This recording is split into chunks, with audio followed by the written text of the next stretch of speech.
নমস্কার। ই-শ্রম কার্ড থাকলেই আপনি প্রতি মাসে পেয়ে যাবেন ৩,০০০ টাকা। শুধুমাত্র ই-শ্রম কার্ডটা বানিয়ে নেব, তাহলেই মাসে মাস ৩,০০০ টাকা করে ঢুকবে, তাহলে আর কাজ করার কি দরকার? এরকম বিভিন্ন খবর আপনারা শুনছেন, আপনাদের ফোনেও এসএমএস আসছে। আপনারা মনে করছেন কি ৩,০০০ টাকা করে পেনশন আসবে, মেসেজটা পাঠানো হয়েছে ই-শ্রমের দপ্তর থেকে এবং মোটামুটি বছরখানেক আগে ই-শ্রম কার্ড করানোর জন্য মানুষের একটা হুড়োহুড়ি পড়ে গেছিল এবং সেই মুহূর্তে ই-শ্রম কার্ড বানাতে ১৫০, ২০০, ৫০০ টাকা করেও কিন্তু বিভিন্ন মানুষ চার্জ করছিল এবং সারা রাত দোকানে লাইন দিয়ে, ভোর থেকে দোকানে লাইন দিয়ে মানুষ ই-শ্রম কার্ড করছিল। জিনিসটা রটানো হয়েছিল এইভাবে, যেহেতু এই রাজ্যে লক্ষ্মী ভাণ্ডার দেওয়া হয়েছে, এই ই-শ্রম কার্ড করা মানে হচ্ছে নারায়ণ ভাণ্ডার। এখানে করলেও আপনারা কিন্তু পুরুষরা আর কি টাকা পাবে। এই হিসাবে মানুষকে ভুল বুঝিয়ে ই-শ্রম কার্ডগুলো কিন্তু করানো হয়েছিল। যদিও সেই কার্ড থেকে এখনো পর্যন্ত কোনো বেনিফিট আসেনি। না, বেনিফিট বলতে কি শুধুমাত্র কার্ড করলাম, আমি ঘরে বসে বসে টাকা পেলাম, এইরকম বেনিফিট আসেনি। কিন্তু এই মেসেজটি দেখার পর অনেকেই বলছেন যে এবার হয়তো টাকা আসবে। কিন্তু এখানে কি জিনিসটা বলা হয়েছে আগে দেখুন। ৩,০০০ টাকা আপনি পেনশন পাবেন যদি আপনি প্রধানমন্ত্রী শ্রমযোগী মানধন যোজনায় আপনি নিজের নাম অন্তর্ভুক্ত করেন। এই যোজনায় আপনার নাম অন্তর্ভুক্ত করলে তবেই কিন্তু আপনি ৩,০০০ টাকা করে পেনশন পাবেন এবং তার জন্য মাসে মাস আপনাকে কন্ট্রিবিউশন করতে হবে ৫৫ টাকা করে। এবার আপনাকে কোথায় ভিজিট করতে বলা হচ্ছে? নগর নিগম, নগরপালিকা, নগর পরিষদ, কালেক্টর, জেলা পরিষদ, বিডিও অফিস, এই সমস্ত জায়গায় ২৫/৮/২০২৫ আপনি যোগাযোগ করতে পারেন যদি আপনি এই ৩,০০০ টাকা করে পেনশনটা পান। অনেকে মনে করছেন আমি ৩,০০০ টাকা পেনশন পাবো, আমি একবার যোগাযোগ করে নিই বা কথা বলে নিই। আর ৫৫ টাকা কথা একবার দিতে বলা হচ্ছে। ৫৫ টাকা দিলেই নিশ্চয়ই ৩,০০০ টাকা পেনশন পাবে।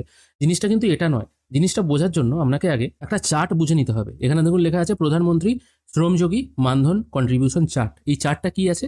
এখানে দেখুন বলা হয়েছে যে ৫৫ টাকার কথা আমি বললাম না, এসএমএসে যেটা লেখা আছে ৫৫ টাকা, এই যে ৫৫ টাকা। আপনার যদি ১৮ বছর বয়স হয় এবং আপনি যদি এই মানধন যোজনায় নিজের নাম অন্তর্ভুক্ত করেন, তাহলে আপনাকে প্রতি মাস ৫৫ টাকা করে দিতে হবে। কতদিন পর্যন্ত? আপনার ৬০ বছর বয়স পর্যন্ত আপনাকে এই ৫৫ টাকা করে দিতে হবে। আপনি দেবেন ৫৫ টাকা, সেন্ট্রাল গভর্নমেন্ট দেবে ৫৫ টাকা, টোটাল ১১০ টাকা আপনার মান্থলি কন্ট্রিবিউশন জমা হবে। ১৮ বছর থেকে এটা শুরু, ১৮ বছর যদি আপনার বয়স হয় তাহলেই আপনি এই যোজনায় নাম অন্তর্ভুক্ত করতে পারবেন এবং আপনার যদি ৪০ বছর বয়স হয়ে থাকে ততদিন পর্যন্ত আপনি এই যোজনায় নাম অন্তর্ভুক্ত করতে পারবেন। ৪১ বছর বয়স যাদের হয়ে গেছে তারা কিন্তু এই যোজনায় আর নাম লেখাতে পারবে না।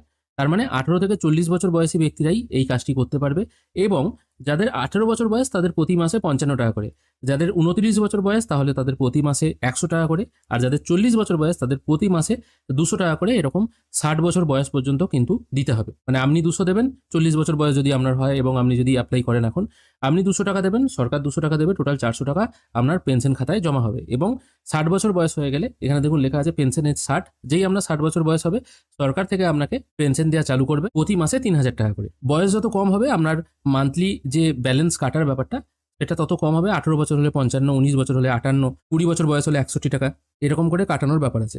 যারা এসএমএস পাচ্ছেন এবং অর্ধেকটা বুঝছেন তাদের জন্য এটা সাবধানবাণী। এই শুধুমাত্র ৫৫ টাকা দিলেই আপনি যে ৩,০০০ টাকা পেনশন পাবেন তা কিন্তু নয়। ১৮ বছর যদি কারোর বয়স হয়ে থাকে তাহলে তাকে ৬০ বছর বয়স পর্যন্ত ৫৫ টাকা করে দিয়ে যেতে হবে। ৩৫ বছর হলে তাকে ১৫০ টাকা করে ৬০ বছর বয়স পর্যন্ত দিয়ে যেতে হবে। তবেই কিন্তু ৬০ বছর পর ৩,০০০ টাকা পেনশন পাবেন। এই অর্ধেকটা জেনে আপনারা কিন্তু আশায় ছুটবেন না। তবে যারা অ্যাপ্লাই করতে চান অ্যাপ্লাই করতে পারেন। যদি অ্যাপ্লাই করার ভিডিও দেখতে চান অবশ্যই কমেন্ট করবেন, আমি অ্যাপ্লাই করার প্রসেস সম্পর্কে আলোচনা করে দেবো। কিন্তু এই এসএমএস পেয়ে অনেকে ভুল ভাবছেন, তাদের এই ভুল ধারণাটা আমি আজকে ভেঙে দিলাম। আশা করছি এই ছোট্ট ভিডিওটি আপনাদের ইনফরমেটিভ লেগেছে। যদি ভালো লেগে থাকে অবশ্যই একটি লাইক করবেন। ভিডিও দেখার জন্য অসংখ্য ধন্যবাদ। ভালো থাকবেন।